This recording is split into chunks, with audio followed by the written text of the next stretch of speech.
Salut à tous, merci à tous de nous écouter sur ce nouveau podcast XFit Trends. Aujourd'hui, on le dédie à la stratégie. Et pour parler de stratégie, je reçois Guillaume Legrand. Salut Guillaume. Salut Alors Laura. Guillaume, tu es manager de salle de fitness depuis 2007, ça fait un bon moment, et président de Corespa. Et tu accompagnes aussi les professionnels des métiers de la forme à entreprendre, à se développer pour vivre confortablement de leur passion. Alors, on va profiter de toute ton expérience et toute ta connaissance pour parler stratégie. Merci d'avoir accepté mon invitation. Avec plaisir, Barbara. Toujours un plaisir de partager un petit peu son expérience et de partager entre pros. Merci. Bon, on va parler reporting et stratégie d'action. Pourquoi est-ce que c'est un sujet qui te plaît autant? Parce qu'on en a parlé un petit peu ensemble et tu es vraiment passionné du sujet. Est-ce que tu peux nous parler un peu du parcours qui t'amène à vouloir parler de ça aujourd'hui? Allez, comme tu dis, c'est un des sujets, à mon sens, entre le marketing et la gestion qui m'intéresse le plus. Pourquoi? Alors, c'est un peu difficile à dire parce qu'en tout début, quand je voulais créer une structure, ça remonte à plus de 16 ans. Tu vois, dans l'histoire, ce qui m'avait fait un petit peu peur, c'était quand on voyait le nombre d'entreprises qui pouvaient chuter et pourquoi. La première raison pourquoi une entreprise, entre guillemets, peut ne pas survivre, sur 10 entreprises, il y en a 7 c'est donc c'est cette raison-là dès la première année, c'est pour des fautes de gestion. Et je t'avoue que, je te donne un petit secret, j'avais un peu cette peur-là d'échouer. Ouais. Je pense que comme tout entrepreneur. Et donc, quand j'ai vu rationnellement, parce que je suis quelqu'un de rationnel, que c'est la gestion, je me suis dit, il n'y a pas 36 solutions. Il faut que tu sois encore plus calé là-dessus, puisque ce sera l'idée de protéger ton outil d'exploitation en premier. Et c'est paradoxal parce que le gestionnaire, le chef d'entreprise va protéger d'un côté, mais bien entendu, qui ne vit pas dans la peur. Et donc, il faut développer absolument. Il faut avoir, à mon sens, ces deux axes-là. Et après, quand j'ai vu l'importance de la gestion qui dépasse largement la peur, qui va nous apporter nettement plus d'intérêt et nettement plus un rôle clé à mon sens pour développer, je me suis dit, je découvre chaque jour des rôles essentiels à cette gestion Ouais, c'est stratégique. cool. Donc, tu le vois vraiment comme un outil pour passer à l'action aussi, parce qu'il ne faut pas juste faire du reporting, mais il faut pouvoir avancer et agir dans la bonne direction. Donc, pour toi, c'est un levier. Et oui, et tu le vois de plus en plus quand tu aides, alors que ce soit des personal trainers indépendants, solopreneurs ou alors des gestionnaires de clubs, des managers, c'est franchement leur tableau de bord. Moi, je suis très très surpris déjà qu'il y en a franchement même pas 1 sur 2 dans l'expérience que j'ai qui en ont. Et à mon sens, le premier rôle, ce sera la contrôle de gestion. Alors, quand on leur demande et ils ne savent pas où ils en est, comment veux-tu aller quelque part? Donc, ce premier rôle de contrôle des gestions pour évaluer et identifier des problématiques ou au contraire des opportunités, c'est pour moi le premier rôle. Alors, c'est celui qui me paraissait essentiel il y a 16 ans quand je te parle. Mais pour moi, il va nettement au-delà de ça. Tu vois, dans mes clubs, on a petit à petit une équipe, enfin, c'est petit à petit une équipe qui se transforme. Et à un moment, je crois beaucoup, et tu vois, c'est en lien avec le management, au partage de ce que tu veux mettre en place. Et à un moment, tu as le partage des chiffres. Alors peut-être que j'ai des managers, et j'en ai dans mon équipe, qui sont focus coach sportif et que ça dans la tête. En me disant, limite, mon métier, Guillaume, t'es bien gentil, mais c'est de prendre soin que de mon club. J'avais un coach sportif aussi indépendant qui me disait ça. Je lui ai dit, mais t'es bien gentil, ton objectif plus loin, c'est quoi? C'est d'améliorer la qualité de vie de ces gens. Eh ben, en nombre de personnes peut-être, en optimisant ce que tu fais. Donc, il faut aller plus loin que ça. Et pour moi, c'est aussi un support bizarrement de communication. Alors, des fois, ça fait bizarre quand je dis ça, mais pour moi, ça l'est parce qu'il favorise en fait la compréhension. Et tu vois, on n'en parle pas aujourd'hui sur l'aspect management, nos relations d'équipe, mais pour moi, il y a 2 choses clés dans une boîte. C'est la gestion pour la faire performer. Et le deuxième, et plus l'expérience est là, plus c'est ça, c'est l'humain.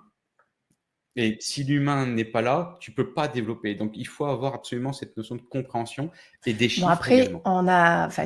tu l'as mentionné et tu en as vu beaucoup, ça correspond à tes esprits. Et certains coachs sportifs aiment bien naviguer à vue, ça fait pas partie des choses, pardon, que le reporting, la stratégie d'action, la planification stratégique, ça fait pas forcément partie de la formation de coach sportif. Alors, pour tous ceux qui sont un peu plus intuitifs et qui aiment justement cette navigation à vue, comment est-ce que tu les amènes à comprendre l'intérêt de la planification? Parce que le contrôle de gestion, ça peut être un mot qui semble réservé aux grandes entreprises, tu Oui. vois? Donc, comment tu éduques Alors, là-dessus? Alors, j'ai peut-être été un peu trop vite avec ce mot-là qui peut faire peur. Et je vais te répondre sous forme d'histoire parce que je suis surpris de plus en plus que les coachs que j'attire ou les managers de clubs que j'attire aujourd'hui, ce sont justement des personnes qui veulent raisonner comme une entreprise. Et si tu regardes le marché du fitness depuis quelques temps, qui a évolué énormément, moi, ça fait 16 ans que j'y suis, il évolue énormément, il veut se professionnaliser. Je dis il veut, parce qu'à mon sens, si on parle des coachs sportifs, alors je vais être un peu critique et à mon avis assez clivant, à mon avis, il n'est pas assez. Si tu regardes la démarche qui s'est passée dans les studios, dans les box plutôt entreprises, oui. Et de toutes les manières, si tu regardes qui est-ce qui gère aujourd'hui dans les clubs de sport, je ne connais plus les chiffres exacts, mais de mémoire, si tu prends les 15 premières enseignes en franchise, c'est eux qui représentent quasiment plus de 60% du marché. Je peux me tromper 1 ou 2 pourcentages, mais c'est à peu près ça. Et eux ont une notion d'entreprise. Et bien pourquoi ça ne se passe pas chez les coachs? Et aujourd'hui, tu vois, moi qui accompagne les coachs, ma grosse différenciation avec tous ceux qui sont sur le marché en termes de conseils, c'est que oui, je suis coach à la base, mais j'ai coaché pendant 4-5 ans, mais c'est pas ça que je fais depuis 10 ans. C'est que j'ai la notion d'entreprise. C'est que ma démarche, elle est dans cette démarche-là d'optimisation en tant qu'entrepreneur. Et les solopreneurs, auto-entrepreneurs, quand je les vois, je leur dis, mais vous avez une entreprise à gérer. Et ceux que j'attire, c'est ceux-là. Ceux qui n'arrivent pas et qui veulent Oui, basculer. du coup, c'est beaucoup une question Et donc, d'ambition. Il y a alors d'ambition, mais aussi c'est d'ambition et de mindset, de se dire si j'ai une entreprise derrière moi, quels sont les outils et non pas uniquement du coaching derrière ou uniquement ce que tu vois ce qui est hyper important. Mais les coachs aujourd'hui qui m'appellent, c'est comment je fais pour avoir plus de clients et c'est le premier truc et comment je fais au niveau marketing pour être visible. Et le troisième, ce sera vendre. Comment je fais pour vendre? Mais avant, il faut aller nettement plus loin dans sa planification. Et là, je ne parle même plus de planification de reporting de chiffres, je parle de planification stratégique à l'année de comment on voit sa boîte. Et pourquoi? Parce que ces chiffres, si on revient à un troisième rôle que je vois, moi, c'est la prise de décision. Et s'ils m'appellent, c'est bien pour prendre aussi des décisions. Et ben, ces chiffres, ce reporting permet de prendre des décisions parce qu'on va avoir des tendances et on va avoir, pourquoi pas, des actions correctives à mettre en place. Et la quatrième rôle, à mon sens, de ces fameux tableurs de gestion, et je ne parle pas des KPI, on pourra en parler plus tard si tu le désires, je parle vraiment de tableur de gestion. Il ne faut pas mélanger les deux, ce n'est pas du tout la même chose. Et ce tableur de gestion va également, moi je l'appelle le radar des opportunités, ou alors le radar des risques émergents. Tu vois, quand tu regardes la crise, on l'a tous vécu différemment, mais on va revivre des choses comme ça, c'est sûr. Et aujourd'hui, pour donner un ordre d'idée, mes clubs font plus 20% après crise. Parce qu'on a ce qu'on vient de dire, on va voir les opportunités qui sont à prendre. Une des opportunités, nous, on a halluciné les chiffres, tu vois, du tableur, en exemple très concret. On a halluciné quand on est sorti de crise, les gens, théoriquement, il fallait respecter les distances de distanciation, etc. Mais qu'est-ce que voulaient les personnes? De la relation. Comme par hasard, on avait mis, enfin, c'est pas un hasard, mais on avait mis en place les small groups juste avant le Covid. Nous, on s'est dit, on va même les retirer. Il faut la distanciation. On a décidé de les laisser et de bien sûr respecter les normes, etc. Nos tableurs, ils ne se sont pas trompés. Les tableurs, c'est des faits. Ça a augmenté de manière hallucinante ces small groups. Donc, on a fait une enquête et pour savoir, c'était la relation que les gens cherchaient. Et aujourd'hui, on a fait quasiment x2 sur ces créneaux-là. Donc, on avait besoin, bien entendu, du ressenti du coach, bien entendu, du ressenti du manager et d'entendre, etc. Mais les tableurs, encore une fois, c'est des faits, on ne peut pas les tricher avec et on a des chiffres clés qui nous permettent justement de performer. Donc voilà un petit peu pourquoi je suis passionné par ça, parce que un outil de gestion pour ne pas te planter, ça te permet de mieux communiquer avec tes équipes, ça c'est drôlement important et faire passer les messages et les bons messages, d'une prise de décision très facile et de voir tes opportunités et les risques qu'il peut avoir parce qu'on est dans une société qui bouge très Alors, c'est rapidement. intéressant ce que tu dis parce que moi, j'allais vraiment t'amener sur la partie indicateur, enfin plus contrôle de gestion, comme tu mentionnais, c'est-à-dire les indicateurs d'activité, est-ce que l'activité va bien, etc. Mais on va en parler aussi. Mais ce tableur de gestion qui permet visiblement d'appréhender des tendances ou des risques futurs, à quoi ça ressemble comme info dedans? Alors, les infos, je vais te les donner, mais déjà, avant de te donner ce que je mets, parce que ta question elle est pertinente, mais je pense surtout à ceux qui nous écoutent.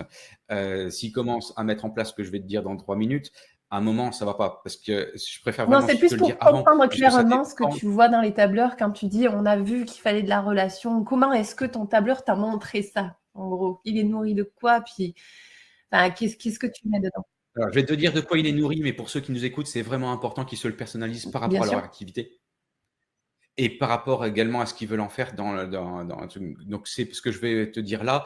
Je peux t'en donner 2 parce que tu vois, j'ai même 2 styles de tableur. J'ai celui qui est vraiment adapté un peu plus pour les clubs, les studios, et j'ai celui qui est nettement plus orienté pour les Ouais. personnels traîneurs. Alors, je vais te donner ce qui est un peu en commun, mais n'empêche que c'est bien différent. Et dans les tableurs, après, ce qu'il faut pas, et c'est ça, j'ai du mal à faire passer ce message-là. Je vais te donner, hein, j'ai bien écouté ta question, je vais te le donner. Un peu teasing, ça arrive. Mais par contre, une fois que tu mets ces indicateurs-là, on n'oublie pas qu'il y a des chiffres, mais les chiffres, d'un côté, j'ai dit que c'était des faits. Mais il ne faut pas oublier que c'est des faits, mais on en fait un peu ce qu'on en veut également des chiffres. Je dis on en fait ce qu'on en veut parce que derrière, il y a de la stratégie, il y a de la réflexion, et donc il y a des calculs. Et donc dans ces calculs, il ne faut pas mettre que des chiffres. En fonction des calculs, on met de la stratégie. Et ça, voilà, je voulais te dire ça. Donc concrètement, pour répondre à ta question, on va bien entendu, un des chiffres clés, c'est le chiffre d'affaires. D'accord. Et dans le chiffre d'affaires, il ne faut pas le mélanger. Je le vois très souvent avec les coachs sportifs, les ventes. Parce que très souvent, j'entends tu gagnes combien? Bah, moi, je suis monté à 100K à l'année. Ouais, d'accord, tu es bien gentil, mais tes 100K à l'année, c'est ta vente. OK. Et en chiffre d'affaires, ah bon, c'est quoi la différence? Bah, il faut retirer bien sûr tes charges d'exploitation. D'accord. Donc, chiffre d'affaires, vente, exploitation. Et dans ton chiffre d'affaires, très souvent, on en parlera peut-être après avec les KPI, parce que là, il y a une relation entre les KPI et bien entendu le tableur. On va avoir le nombre de clients et de ton panier moyen. Donc, dans le tableur, ça, je ne le mets pas. Je mets tout de suite les ventes et le chiffre d'affaires. Globalement, ce qui rentre. Donc, dans le tableur des rentes, dans les tableurs, il y a tout ce qui rentre. Alors après, on peut augmenter. Il peut y avoir des services à la personne, il peut y avoir des ventes de compléments alimentaires. Il y a plein. C'est là où je dis qu'il faut le Bien sûr. personnaliser en fonction de la personne. Tout ce qui rentre. Il faut être en CP. Hein. C'est tout ce qui rentre, les plus, et tout ce qui sort, les moins.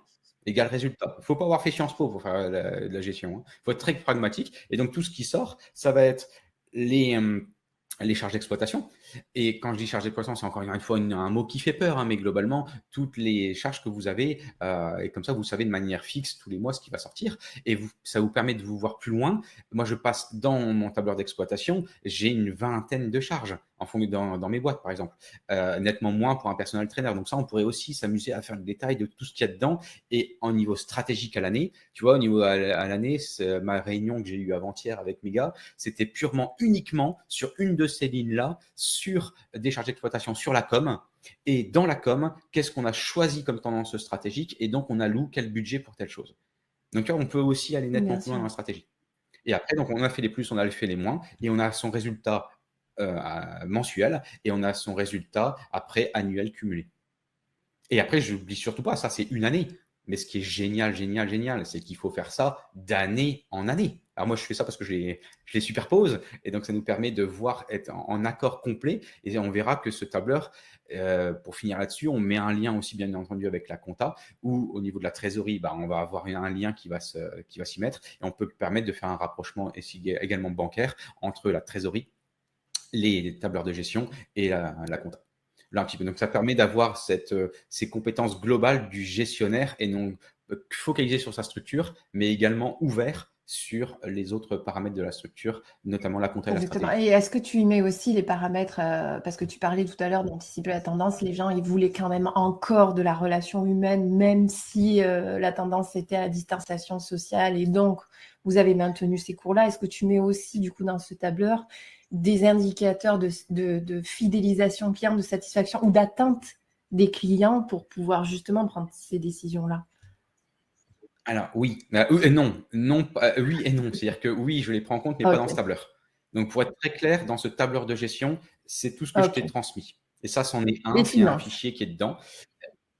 Voilà. Et par contre, après, oui, pour répondre à ta question, je dis oui aussi, parce qu'après, j'ai des KPI, donc mes fameux indicateurs. Et donc là, dans ces indicateurs, pourquoi je le sépare? Parce qu'on est plutôt des indicateurs, soit qui vont être en lien avec ce fameux tableau de gestion, ces tableaux de bord, ou alors, avec ce que tu viens de me dire, avec plutôt des indicateurs qui vont être sur la satisfaction client, fidélisation client ou ressenti. Donc ça, c'est complètement lié, mais je les sépare. Parce qu'il y en a un qui va être bien sur de la gestion pure et dure, sur du chiffre, et le deuxième qui va plutôt être sur on va chiffrer du ressenti, bizarrement. On va Tout à fait. venir chiffrer de la fidélisation. Donc là, j'appelle ça ces différents autres KPI.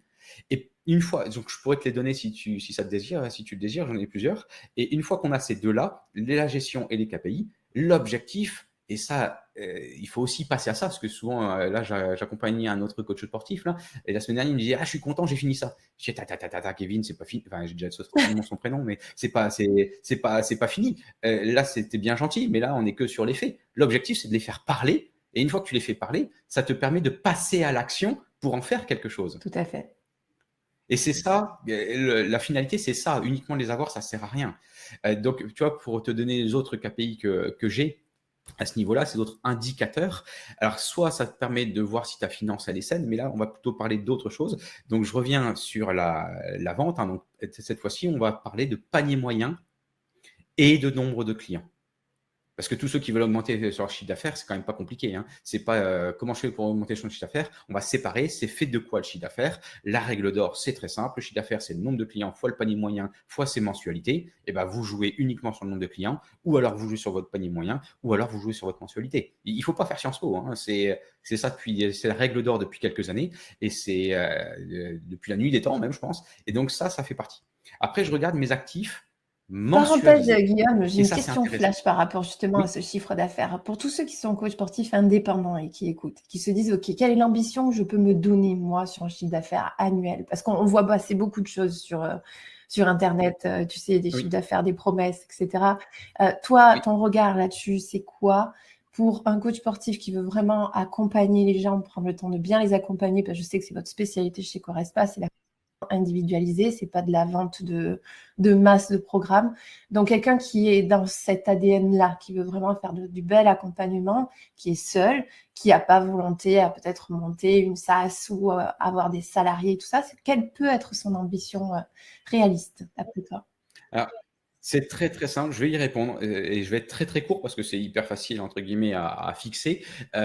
Par contre, encore une fois, il faut absolument bien comprendre les chiffres que je vais t'annoncer, parce que des fois quand je les ai au téléphone ou en visio, ou après quand on est sur les salons et qu'on se voit, je vois qu'en fait il y a une mauvaise compréhension des chiffres que je vais te donner, de ce que c'est. Donc d'abord comprendre ce que c'est, comment ça se calcule. Encore une fois, pas mélanger ce que c'est qu'une vente, un chiffre d'affaires ou ce qu'on met dans sa poche. Et ça, je suis très surpris quand même qu'il y a une grande partie il faut d'abord expliquer ce que c'est. Donc, pour répondre, je vais faire très très court, et je peux même te répondre, je vais te répondre en deux temps. Je vais te répondre pour moi l'idéal, en quoi je crois et ce qui est possible pour un coach sportif, et en quoi je crois pour un studio tel que Correspa sur 200 mètres carrés, mais c'est valable pour quelqu'un d'autre qui a un studio 150, 200 mètres carrés. Ce sera en lien avec la taille. Pour un coach, on retient très simple, on peut faire du 100K à l'année. 100K à l'année, c'est 21 clients qui facturent 400 balles par mois. 21 fois 400 balles fois 12, 100K. Et ça, c'est bien les ventes. D'accord? À ça, on retire encore une fois tout ce qu'on a dit pour arriver petit à petit ce qu'on veut. C'est pas forcément ça qu'on met dans sa poche. Et pour un club, moi, mes clubs aujourd'hui, c'est très simple. C'est du 300K. 200 mètres carrés, 300K. Et 300K, c'est vrai qu'à chaque fois, il y en a beaucoup qui sont surpris, qui me disent, vous sortez vos chiffres comme ça. Oui, il n'y a rien à cacher, c'est tout à fait possible. Et en plus, ils sont officiels, vous pouvez les voir sur bilan offert ou bilan gratuit, toutes ces choses-là. Et nous, c'est très simple, c'est 300 clients qui payent 79 € hors taxe. À tous les chiffres que je vous donne, c'est hors taxe pour la boîte. Hein. Et donc 300 fois 79, et nous, on fait du 13 mensualités, fois 13, ça fait 300K. Et donc, combien peut se payer, parce que souvent, c'est la question, tu ne m'as pas posé, mais c'est très souvent la question qu'on me pose après, combien peut se poser un chef d'entreprise, un gestionnaire de club comme ça, ou combien peut se payer un coach sportif? Ça va dépendre beaucoup de sa stratégie, parce que moi, je mets énormément de charges. L'objectif, un chef d'entreprise, c'est limite, moins je me paye, mieux c'est pour charger au maximum et faire jouer la fiscalité. Et mes structures, on peut gagner 5-6K facile par mois, et un coach sportif peut monter plutôt, il sera entre, on va dire, 3005 et 4005, il va frôler les 5000. On va être dans ces eaux-là, dans les modèles que je viens de te donner. C'est quand même un revenu confortable pour pouvoir vivre d'une passion et changer des vies. C'est assez rassurant pour eux. Oui. Et par contre, en aparté, tu vois, je dis aussi qu'on n'a rien sans rien. Parce qu'en regardant les réseaux et tout ce qu'on veut, je vois beaucoup, oui, mais l'objectif, semaine des 4 heures et je vais travailler 10 heures pour arriver à ça. OK, ne venez pas chez moi. Mais je n'ai pas dit l'inverse non plus. Je n'ai pas dit, tu vois, quand on s'est eu au téléphone, c'est ce que je te dis la dernière fois. Moi, je reviens, j'ai la chance, je suis parti 8 semaines en vacances. Oui. Et il y en a 14 à l'année, oui. Et ce soir, je ne travaillerai plus à 5 heures. Donc oui, c'est tout à fait possible. Donc, on a cette liberté de temps, mais on est quand même dans une société où des fois, de temps en temps, il y a des sacrés paradoxes. Pour faire ça, ça fait 16 ans que j'existe et on en est largement là dans toutes les structures. Mais par contre, c'est pas en claquant des doigts et ça ne Bien se fait sûr. pas tout seul. Donc, il faut le monter en puissance et il y a un travail à mettre et il y a une Et expertise je à avoir. suppose que pour avoir ce confort aujourd'hui, justement, ton contrôle de gestion de tes indicateurs te permettent de te dire, OK, je peux partir 8 semaines parce que je sais où on va derrière et j'ai confiance que tout va continuer à bien rouler. Ah oui, alors là, dans ta seule phrase, je pourrais en discuter 1 heure, hein, parce qu'il y a plusieurs questions derrière tout ça. Parce qu'encore une fois, la première notion que je mets, c'est l'humain. Et donc, la première notion que je mets, c'est la confiance et la bienveillance dans l'équipe. Parce que c'est ça qui va permettre de perdurer. Toi, je te réponds pas chiffres, hein, je te réponds humain en premier, parce que c'est ça la clé de la réussite. La clé de la réussite, c'est celle-là. Et la deuxième, c'est où les risques ont été pris au bon moment. Et bien entendu, pour servir ton client, hein. Là, on n'en parle pas, c'est pas le but de notre discussion aujourd'hui, mais la première chose, c'est quelle est ton expérience client pour l'enchanter. Alors, ça fait rire quand je dis ça, mais moi, je fidélise par l'enchantement. Donc, c'est ça qui est le plus important et à avoir. Oui, il faut faire de l'acquisition, mais il faut avoir ça en tête quand même. Et après, il faut vraiment voir que votre boîte, elle évolue dans le temps. Et donc, ce changement va se faire dans le temps. Et tu vois, là, je parle vraiment pour un personal trainer. Moi, j'ai l'énorme chance d'avoir plusieurs structures. Donc, tu doutes bien que chaque manager va fonctionner différemment si c'est sa première année, troisième année, cinquième année. Là, j'en ai un qui vient d'être, qui a été papa. Tu doutes bien que lui a voulu prendre un peu plus de temps. Ses priorités ont changé aussi. Donc, après, il y a des modes de vie où on peut bouger. Est-ce qu'on peut se faire remplacer un peu plus, etc. Tout est libre, hein. Moi, ce que j'adore, c'est que tu vois, je suis en train de travailler sur un thème sur apprendre à entreprendre. L'école n'est pas faite pour ça. J'ai rien contre l'école, vraiment rien, parce que c'est pour moi une base. Et le but de l'école, c'est vraiment d'apprendre à l'ensemble des personnes, de l'ensemble de la population, un maximum de réussir et d'être à l'aise dans sa vie. Donc, ok. Mais un entrepreneur, à un moment, il n'y a personne qui apprend à entreprendre. Et c'est ça le gros souci. Et aujourd'hui, il y a beaucoup de gens qui veulent être indépendants. Ils pensent l'être, peut-être, mais est-ce qu'ils ont les qualités, les compétences qui permettent d'aller plus loin? Et ça c'est hyper important parce que demain, c'est une question de mindset et il va falloir le bosser, ce truc-là. Et il faut être accompagné aujourd'hui parce qu'il n'y a pas d'autre école que celle-là. Je vois. Voilà un petit peu pour la partie, tu vois, planification. Quand je dis planification, c'est stratégique, on a parlé des tableurs de gestion. Et après, dans les KPI, tu vois, je regarde donc nombre de clients, panier moyen, actifs mensuels, pas les dormants. Enfin, on les voit aussi, hein, mais ceux-là, ils sont importants. Le panier moyen, franchement, augmentez vos prix, les gars. Augmentez vos prix. Et il faut le faire. Enfin, quand je vois le marché, j'hallucine, hein. Rendez-vous pour les bilans à venir. Ça, c'est Parlons de intéressant. prix, parce qu'il y en a beaucoup qui ont tendance à dévaloriser un peu leurs services. Nous, on le voit pas mal chez XSuite. C'est un sujet qu'on aime beaucoup parler aussi de forfaitisation, d'augmentation des prix, etc. Les coachs sportifs, certains ont le syndrome un peu de l'imposteur. Ils osent pas demander, comme tu disais tout à l'heure, 400 € par mois pour un accompagnement individualisé. Qu'est-ce qui, selon toi, est raisonnable en termes de prix pour l'accompagnement? Même si je sais qu'on peut mettre là aussi beaucoup de dimensions dans ce qu'est un accompagnement individualisé, bien sûr. Une fourchette, quelque chose pour donner des idées de réalistes? Oui, elle est pas, encore une fois, j'adore Barbara tes questions, mais comment veux-tu que je te réponde en 1 minute? Parce que derrière tout ça, tu as la question, est-ce que c'est au Bien sûr. forfait ou à la séance? Moi, je suis nettement plus sur du forfait. Donc, tu vois, ton orientation, je vais répondre sous forme de forfait et pas à la séance, même si le calcul des prix. Alors, j'avais fait un podcast comme ça sur comment calculer soi-même son abonnement et le truc. Je pourrais t'en parler des heures aussi. Donc, il faut. Je vais répondre On à ta essaye question, de mais il faire faut une quand même rentrer quand synthèse même dans les détails aujourd'hui de pour tout ce que tu as comprendre. dans la tête, Guillaume. Donc, Ouais, c'est pas un non, non, cadeau, non, hein. je t'avais pas dit que c'était Alors, facile, hein. dans ta synthèse. Ouais. On va dire, je vais te répondre par mois et pas à la séance, même si le calcul est à la séance. Et par mois, ça dépend beaucoup de la plus-value que tu apportes, bien entendu, dedans. Moi, tu vois, je pense qu'il faut d'abord viser du haut de gamme. Et il ne faut pas se négliger que c'est que 8% des Français qui font ça. Et dans les 8%, c'est que 2% qui font du personal training. Donc, on parle à des chefs d'entreprise, des gens qui ont du pouvoir d'achat. Il faut aller chercher, pour moi, minimum de la mensualité à peu près à 60-70 euros. Et je suis vraiment Oui. très, très léger. Et le haut, on va aller chercher du 400. Ok, oui, effectivement, ta fourchette basse, c'est plus basse que ce que j'avais en tête, moi. Donc, on va dire entre 100 et Ouais. 400, mais quand je te parle de ça, ça peut être uniquement, tu le vois pas du tout et tu mets un document en ligne. Oui, Tu ok. vas mettre uniquement un Ouais, oui, truc comme oui. ça. T'es vraiment au Ah, plus tu m'as bas demandé d'être niveau de large, donc l'individualisation, entre guillemets. Oui, oui, je vois. ah bah là, je te parle franchement, oui, c'est exactement ça. C'est le plus bas niveau de l'individualisation et qui, à mon sens, n'est pas de Oui. l'individualisation. Moi, j'ai un coach, j'ai refusé de l'accompagner dans ce sens-là. Parce que pour moi, c'est pas en accord et son objectif, c'était de faire vraiment de la masse. Ouais, Ok, bah, c'est pas en accord avec ça. purement mes valeurs, même s'il y avait un petit PDF qui sortait du lot. Ah, bien sûr. Bah, merci pour ces chiffres. Merci de t'être livré à l'exercice difficile de synthèse de pricing. Et si jamais on essaie de faire un focus du coup KPI, essayons d'être super pragmatique sur les KPI. Si jamais un coach sportif aujourd'hui veut se dire, OK, est-ce que mes finances sont saines?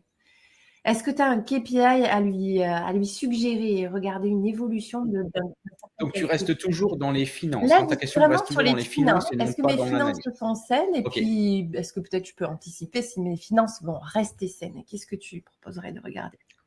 Ouais, ouais, ouais. Alors, déjà, l'objectif, c'est pas qu'elle soit saine, c'est un minimum. L'objectif, c'est qu'elle performe. Hein. Elle est, tu vois, quand, là, je sors de ma gérance là, il y a quelques temps, donc je donne ces fameux 3-4 chiffres qui sont importants pour ou de dire tout de suite un flash où on en est. Le premier, c'est la trésorerie.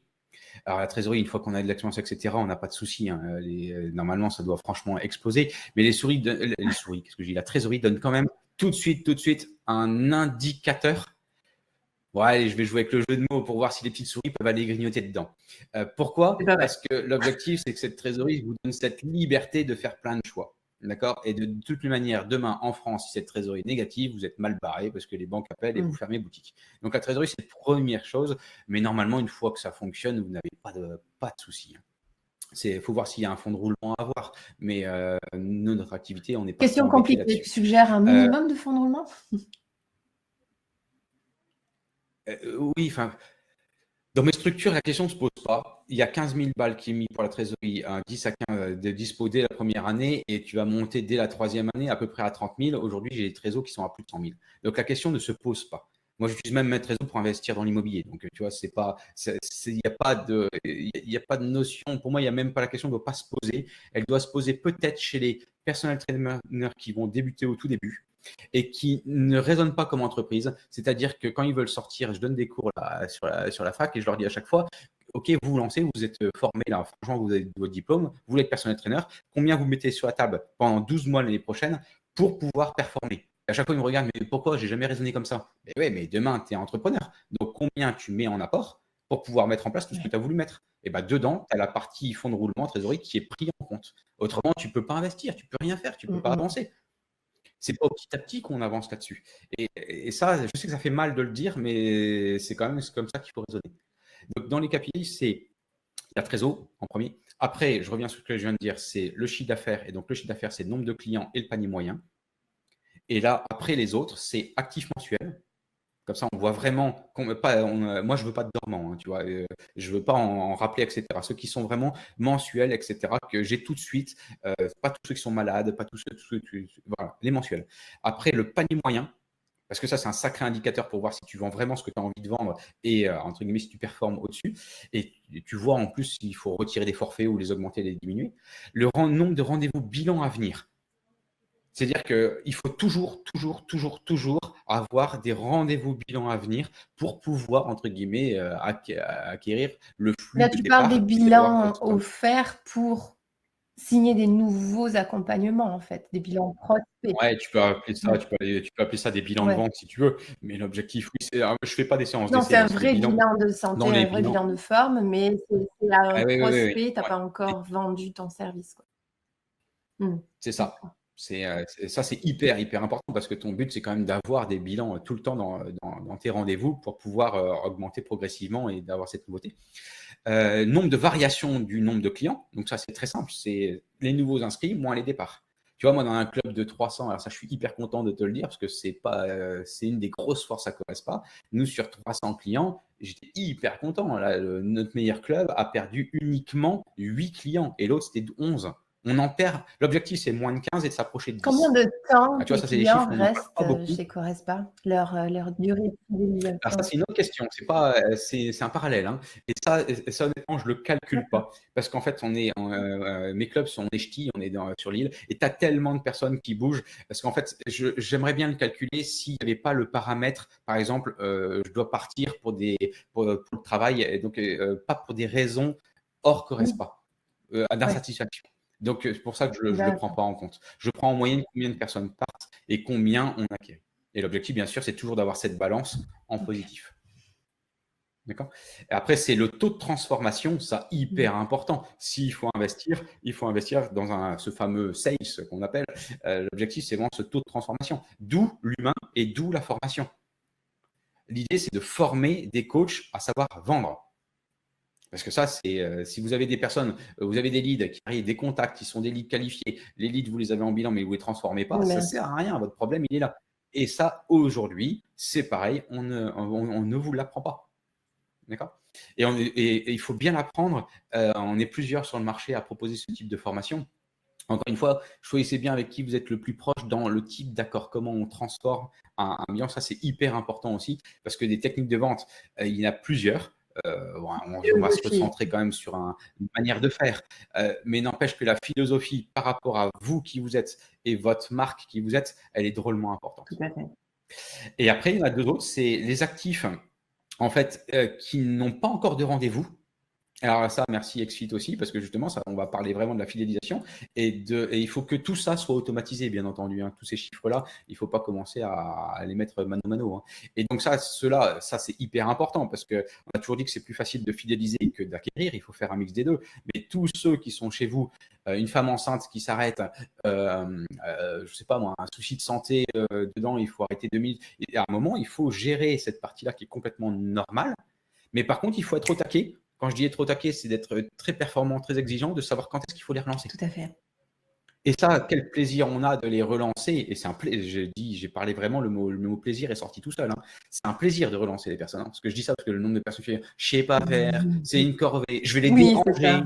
ça. Mais attends les gars, mais vous devez kiffer ce moment-là. Vous êtes en train d'appeler quelqu'un où vous allez lui sauver la vie. Vous allez la remettre debout. Le grand-père qui ne sait plus marcher, qui était plus chez le kiné, qui va revenir. Là, on a mis André sur 73 ans sur son vélo, première fois. Mais les gars, quand vous appelez, vous imaginez ce que vous faites à cette personne. Vous ne l'appelez pas, au lieu d'être sur son vélo, il est devant Netflix. Mais appelez les gars, appelez. Ouais, tout à fait d'accord avec toi. L'attitude, elle est vraiment importante. Et en plus, on fait une petite parenthèse, mais je pense que l'enthousiasme à appeler et être profondément convaincu qu'on va transformer la vie de quelqu'un fait que le fameux taux de transformation dont tu parlais tout à l'heure doit être beaucoup plus haut. Parce que quand on est convaincu, on est convaincant. Et du coup, on embarque avec nous, avec cette énergie-là, la personne qu'on a au téléphone. Mais bien sûr. Tu sais que moi, c'est aussi de la formation qu'il faut faire. J'ai dit beaucoup formation là-dessus, mais il faut former. Nous, mais moi, c'est de la théâtralisation, ce truc-là. Nous, quand je les forme, on est au téléphone devant, on se marre, on met un miroir, on s'enregistre. La dernière fois, je lui dis, j'arrive sur une liste et je vois une personne, et je lui dis, alors, qu'est-ce qui lui arrive, cette personne? Ah, elle est enceinte. Oh, elle a accouché. OK, il y a 2 mois. Ah, c'est génial. Je sais, bon, alors, je suppose que tu l'as appelé. Ah, non, 2 mois, on ne reprend pas le sport. Quoi? T'as une personne qui a accouché, tu n'as même pas dit félicitations. Je dis, mais elle va pas revenir. Mais je te demande pas de revenir, je te demande de lui dire bravo et félicitations. Et tu sais ce qu'il me répond? Il me répond, ah ben non, mais tu sais, elle a aussi 2 autres enfants, on risque de la déranger. Je fais, passe-moi son 07, on va voir ce que ça va donner. Hop, on l'appelle. Alors, je sais pas moi qui la coach, mais je voulais lui faire un exemple. Et elle s'appelait Mathilde. Je fais, salut Mathilde, écoute, je suis Correspa, machin. Et je sais qu'on se connaît pas, mais bravo. Et moi, j'avais dit à mon gars, tu verras que cette personne, je la tiens plus de 30 secondes au téléphone. Mais quand tu mets ça en 10 secondes, bravo, tu as 2 enfants, il faut faire le ménage. Je connais très bien, j'ai 4 enfants et je fais un peu de tout. Tu as la cuisine qui commence à y aller, tu as ton fer à repasser qui est mis, il y a une conduite dans 5 minutes, mais tu t'entends bravo, et t'inquiète pas que tu raccroches pas à ce mec-là que tu connais Ça fait pas. du bien, c'est clair. Et cette personne-là, eh ben, t'inquiète pas qu'au bout de 2 mois, je vais profiter tout de suite et tu fais un lien avec la communication, la newsletter, hop, on fait le petit message qui va avec un, merci encore une fois XSuite, avec un programme tout fait. Cette fois-ci, c'était par PDF parce qu'elle ne pouvait pas revenir. Et elle a travaillé tout simplement sa respiration parce qu'elle était stressée de tout mettre en Bah place, oui. de tout gérer, etc. et de se sentir seule. Donc, tu vois, là, on est sur Ah, là, vraiment du c'est de très concret. Eh ben, l'individualisation plus, ouais. on a apporté cette chose-là. Et après, cette personne-là, alors je t'avoue que je n'ai pas donné suite, je ne sais pas, mais je suis quasiment sûr qu'actuellement, elle est prise en charge actuellement. Tu vois, ça, c'était pas dans un club, c'était par rapport à un personal trainer qui galérait. Et donc ça, c'est aussi intéressant. Donc et après, certainement qu'il est reçu, mais cette personne, elle revient déjà plus vite. Elle revient pas avec un autre enthousiasme. Et c'est ça qu'il faut aller soigner. Et donc, tu vois, là, je suis bien en train de te parler. On ne s'éloigne pas du tout de notre sujet, hein. C'est bien les tableurs qui, après, sur des KPI, ont vu des personnes et dans ces actifs à relancer pour pouvoir continuer à fidéliser et l'approcher. Parce qu'il y en a plein qui vont me dire, mais quelle est la relation avec tout ça? Il y a une relation directe, directe, directe. Le premier objectif, Bien c'est sûr. l'humain. Le premier objectif, tu vois, la vision ne nous correspond pas, c'est d'améliorer la qualité de vie de chacun de nos Oui, et clients. puis après, tu mets en œuvre tout ce qui est empathie, ton ADN d'humain à humain, mais tu es guidé dans tes C'est ça. actions par ça, mais tout à fait. Tu dois le sentir avec l'intensité que j'y mets parce que là, je commence Non, à avoir des mais sueurs. Là. c'est que ça fait partie Et, de toi et c'est et- vrai que c'est un métier très, très humain. C'est juste on ajoute une couche de gestion alors, structurée, mais ça reste oui, très humain. mais c'est ça. Et tu vois, je suis content d'aborder ce type de sujet avec toi parce qu'on entend trop parler de l'humain, comment on fait d'être coach, comment on fait les qualités, les compétences. Oui, je suis d'accord, c'est ça qu'on est formé, c'est ça qu'il faut faire. Mais n'empêche que pour avoir appelé cette personne-là, il fallait Bien ses sûr. KPI, il fallait ses indicateurs, il fallait la hauteur d'esprit, il fallait voir ces choses-là. C'est pas du pifomètre où Ouais. on va le Non, faire. Et tout ça, pourquoi? Et mon dernier KPI que je peux te partager, c'est, et tu vas voir que je fais la relation tout de suite. Aujourd'hui, j'adore parler avec toi là-dessus parce que tu m'as demandé la première question, pourquoi je suis passionné? Je pense que tu commences à le comprendre. Et là, j'ai enfin la réponse à la première minute de ta question. C'est parce que tu fais le lien avec la gestion, les purs chiffres, ta casquette gestionnaire et avec l'humain pour avec le servir ton client. sens de ton Et là, je t'ai métier, hein. donné 2, 3 exemples pour Ouais. servir ton client. Et regarde, je vais terminer tout de suite par autre chose qui est plus de l'humain, mais par contre, on va voir que c'est relié. Mon dernier KPI, c'est ton taux de remplissage. Mon but, c'est de remplir mes clubs. Quand je t'ai dit 300 clients, aujourd'hui, je t'affiche mes 2 structures qui sont au-dessus de 280 clients. Et aujourd'hui, on est sur les 15 clients qui partent, qui rentrent, de trouver absolument la grand-mère qui peut venir à 16h30 parce que c'est difficile d'avoir quelqu'un à 16h30, etc. Donc, c'est vraiment ton dernier remplissage, c'est ça, ton taux de productivité. Et là, on voit bien qu'on peut être un chef d'entreprise avec une casquette humaine et on peut être un chef d'entreprise avec une casquette de gestion. Il y a 4 casquettes d'un chef d'entreprise. Ces deux-là, après, on rajoute le management et la dernière, on rajoute la technique de s'y prendre dans son activité. Donc, tu fais une belle transition vers la dernière question que je voudrais te poser. C'est justement quel temps il faudrait donner à cette casquette gestion, si jamais on veut être sûr que le pilotage, il est correct. Parce qu'on a parlé de beaucoup de tableaux, il faut remonter ses chiffres, il faut passer du temps. À quoi ça et il ne faut pas gaspiller son temps d'accompagnement utile. Donc, à quoi ça devrait ressembler en fait sur une semaine, la gestion, le pilotage de ces tableaux dans l'organisation individuelle d'un coach, d'un manager?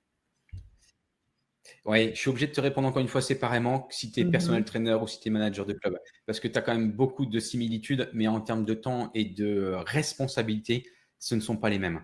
Et après, en fonction des tableurs que tu as mis en place, parce que si tu es un coach qui part de zéro, il faut déjà mettre Oui, tout ça en place. Donc moi, je vais te répondre à ta question une oui, fois que tout est en place et une OK. fois que ça tourne. Et ça, c'est. Mais tu vois, je ne sais pas combien de coachs nous écoutent qui ont ça de mis en place et qui ont déjà mis ça en place qui tourne. Donc, mais pour le mettre, alors moi, c'est très ridicule dans les clubs. Dans les clubs, ma casquette de gestionnaire, si je passe un jour par mois, c'est énorme. C'est énorme. Une fois que tout tourne, ça doit être moins que ça. J'ai bien fait les tableurs de gestion. Par contre, dans mes KPI, donc moi, je leur demande très concrètement à mes managers que toutes les semaines, une fois par semaine, les chiffres entre guillemets, ils regardent parce que tout est automatisé et tout est remis et tout retombe tout Oui, de suite automatiquement. Donc, ils n'ont oui, pas oui. la saisie à faire et tout ça. Donc, tu n'as pas tout ça à faire. Et ben, de voir ces choses-là. Et après, moi, je regarde de l'ensemble une fois par mois. Et après, tu doutes bien qu'on a des audits qu'on met en place et des audits stratégiques. Et eux ont des notions avec des référents de stratégique également et de la gouvernance. Et donc, ça, on a besoin de ces outils-là. Donc, tu vois, c'est en fait à des Mhm. moments différents. On va dire minimum une fois par semaine et un point une fois vraiment dans le mois. Mais il faut voir ta question, où est-ce que ça s'arrête, parce qu'il y a tellement de relations avec de la satisfaction client, études de satisfaction. Il y a tellement de liens si on veut regarder son taux de fidélisation. Donc, ça peut basculer vers le marketing, ça peut basculer vers la compta. Quand est-ce qu'on fait son chiffre? Donc, c'est pas évident à répondre à ta question. J'ai essayé de répondre à peu près en temps globalement, mais séparez bien vos tableurs de gestion des KPI. Et pour quelqu'un qui serait tout seul et qui n'est pas dans une structure, parce que Correspa est une structure un peu plus complexe, tu sais, c'est une franchise, tu as justement, voilà, c'est un peu plus... Mais imagine un coach sportif qui est vraiment indépendant et voilà, qui a ses clients et lui à gérer. Combien de temps il devrait prendre ce recul et analyser ces chiffres? Une fois que c'est fait, une fois par semaine, et une fois par semaine, ça va lui prendre une demi-heure et se remettre en question tous les mois, je vais dire minimum une Bon. heure. Mais tu vois, j'ai hésité à te couper. Tu as dit le mot complexe. Mes structures ne sont pas complexes et la gestion de mes structures ne sont pas complexes. C'est un jeu d'enfant une fois que c'est Oui. fait. Faut 5 ans pour former un manager, mais ça peut faire peur avec les mots qu'on utilise, mais c'est En pas fait, c'était, complexe du tout. mon mot, c'était plus quand tu es tout seul, forcément, voilà, c'est tout seul. Et toi, tu as des structures avec plusieurs succursales, plusieurs personnes à l'intérieur, plusieurs managers. C'est plus dans ce sens-là. C'est forcément un schéma, une architecture Ouais, qui est plus compliquée que quand on est tout seul. sur les structures, oui. Après, tu vois, moi, bah, je vais me faire de la pub, mais je vends un tableur tout fait également pour les managers. Il ne faut pas aller faire Oui. Sciences Po, hein, c'est un simple tableur Excel. Et ce simple tableur Excel, il y a 4 onglets en dessous. C'est ton plan d'action stratégique, c'est ton tableur de gestion, c'est tes KPI et c'est ton lien avec Mm. le management. Et donc, une fois que tu as ce tableur-là, tu sais le travailler, tu te le personnalises. C'est pas, tu vois, c'est pas un logiciel que tu as acheté je sais pas combien avec il faut Non, puis tu n'as appeler pas ton besoin de comptable et faire tout ton truc. toi-même. C'est déjà tout clé en main. Oui, et donc, et dans les, tu as vu, j'ai pas calculé il y en avait combien, mais dans ce que je t'ai dit en tableur des gestions, c'est une bonne dizaine, plus les charges d'exploitation d'indicateurs. Et dans les KPI, c'est pareil, c'est une dizaine. C'est pas, faut prendre les choses les plus claires, hein. Le job, c'est de Tout à fait. simplifier au maximum et d'aller à l'essentiel. Donc, tu vois, tu en as une petite dizaine dans la gestion, tu as une petite dizaine dans les KPI, et je vais dire, on n'en a pas parlé aujourd'hui, mais tu en as aussi à peu près une petite dizaine pour tout ce qui va être plutôt tout ce qui est réseaux sociaux, Mm. on va dire tout ce qui est Visibilité. communication. Ouais.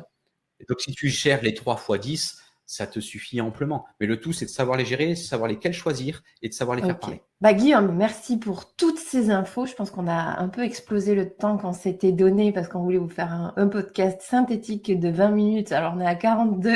On a fait x2, mais bon, Ouais. j'espère que tout le monde nous a suivis jusqu'au bout.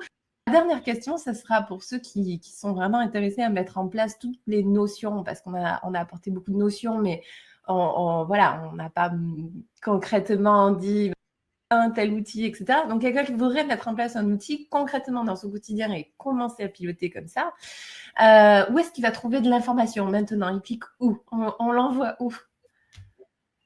Ouais, c'est assez simple, Barbara. Merci de me donner l'occasion. C'est sur Ok. Corespa Academy. Alors, il y a 2 sites. En fait, il y a Corespa qui fait pour mes clients en tant que tels les clubs. Et là, c'est Corespa Academy qui parle aux managers de clubs ou aux coachs sportifs. Et là-dedans, en fait, je propose 4 services: les créations de clubs, les outils tout faits, comme le tableur de gestion qu'on vient de dire, la formation en ligne et surtout, la stratégie. C'est-à-dire que je propose, en fait, d'accompagner sous forme de conseils en visio, tout simplement. Donc, ils vont sur le site internet. Vous verrez que j'ai aussi mon propre podcast, donc ça peut donner des idées. On a parlé de plusieurs thèmes que j'ai approfondis dedans.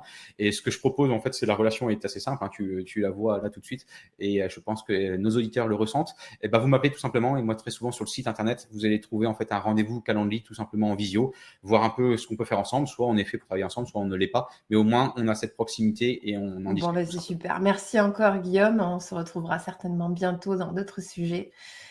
Passe une belle journée. À tout le monde, passez une belle journée aussi. Et à très vite. Bye bye, à très vite.